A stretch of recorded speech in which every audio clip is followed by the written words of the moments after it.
এত গরমে কুলারের সামনে বসে আছি, আর এত গরম নিজে পুরো ঝলসে গেছি।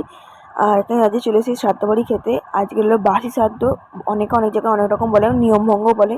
এখানে প্লেট, পাতা, জল দিয়ে দিয়েছে, ভাতও দিয়ে দিয়েছে, লেবু নুনও দিয়ে দিয়েছে। তারপরে আমি শুক্তো দিয়ে একটু মাখিয়ে খেয়ে নিই। শুক্তোটা খুব অসাধারণ হয়েছিল, জাস্ট ওয়াও। তারপরে ডাল দিয়েছে, সেটাও আলু ভাজা দিয়ে আমি মাখিয়ে খেয়ে নিলাম, খুব সুন্দর হয়েছিল। তারপরে দই কাতলা হয়েছিল, মানে অসাধারণ দই কাতলাটা খেতে ছিল।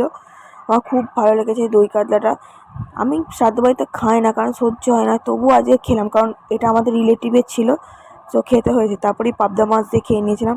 আর এত গরমে মাংসটা খুব সুন্দর হয়েছিল, কিন্তু আমি খেতে পারিনি মাংসটা। আর কেন মানে মাছগুলো খেয়ে আমার পেটটা ভরে গেছিলো।